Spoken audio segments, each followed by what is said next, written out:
Madame la présidente, monsieur le ministre, mes chers collègues, il est une règle quasi constante du débat public. Le législateur légifère souvent avec un coup de retard. En tant que parlementaires, nous avons tout le loisir de nous en désoler. Mais par construction, il peut difficilement en être autrement. Pour agir, nous écoutons d'abord les élus locaux, les spécialistes du domaine, les acteurs qui constatent les problèmes sur le terrain. Toutes ces remontées nous aident ensuite à prendre des décisions en adéquation avec le réel. Le dérèglement climatique ne fait pas exception à la règle. Il suffit d'échanger avec des assureurs pour savoir qu'il est déjà à l'œuvre et que leur métier est bouleversé par cette réalité. Voilà plusieurs années qu'ils voient la sinistralité climatique évoluer. Ils ont très bien compris que les règles du jeu ont changé. Nous légiférons, mais le changement opère déjà. Nos agriculteurs et nos viticulteurs l'ont également compris. Ils voient leurs récoltes fluctuer en fonction des aléas climatiques. Pour eux, le dérèglement climatique ressemble à une épée de Damoclès suspendue au-dessus de leur tête. Les conséquences de ces phénomènes sont lourdes pour le régime assurantiel. En effet, il est désormais bien établi que la fréquence et l'intensité des épisodes climatiques graves sont amenées à augmenter et avec elles, mécaniquement, les indemnisations versées aux victimes de ces sinistres. Il était donc temps que le législateur se penche à nouveau sur le fonctionnement de ce régime. La multiplication de ces épisodes climatiques, qu'il s'agisse de sécheresse, de gel ou d'inondations, nous a malheureusement donné de multiples occasions d'identifier les lenteurs et les écueils des procédures liées à la reconnaissance des catastrophes naturelles. Ces lenteurs et ces écueils sont d'autant moins tolérables qu'ils ralentissent et complexifient, in fine, le versement des indemnisations auxquelles les sinistrés ont droit.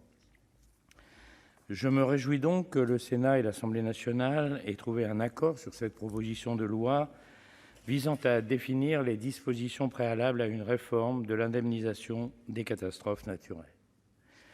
Comme je l'avais déjà dit lors de la première lecture, notre groupe soutient cette initiative qui va dans le bon sens. Elle rejoint assez largement l'initiative sénatoriale largement adoptée en janvier 2020, il y a près de 2 ans, qui faisait suite à la mission d'information de nos collègues Michel Vaspart et Nicole Bonnefoy. Je l'ai dit d'emblée, le législateur agit souvent avec un coup de retard et cette temporalité l'oblige. Nous n'avons pas de temps à perdre. Il était devenu urgent d'améliorer le système. Je me réjouis que les collectivités locales aient pris davantage de place dans la nouvelle mouture du dispositif. Bien sûr, toutes les propositions du Sénat, et elles étaient nombreuses sur ce sujet, n'ont pas été retenues. C'est le jeu de la commission mixte paritaire. Mais le texte de compromis auquel nos travaux ont abouti améliore substantiellement ce régime assurantiel. C'est une bonne nouvelle, à la fois pour les sinistrés et pour les maires, car les élus locaux, et singulièrement les maires, se retrouvent le plus souvent en première ligne des opérations. Après la survenue d'un sinistre, en plus des 1000 services qu'ils rendent à leurs administrés, les maires sont aussi à l'initiative pour enclencher les procédures qui aboutiront éventuellement à la reconnaissance de l'état de catastrophe naturelle. Pourtant, ils se retrouvent souvent démunis face à leurs sinistrés lorsque les décisions tombent et que les motivations manquent. Les maires doivent alors expliquer et justifier une décision qu'ils n'ont pas prise et parfois même pas comprise. C'est pourquoi il était impératif de rendre la procédure plus lisible et plus transparente pour eux. La création d'un délégué ad hoc au sein de chaque département pour accompagner les élus dans les démarches à accomplir va dans le bon sens.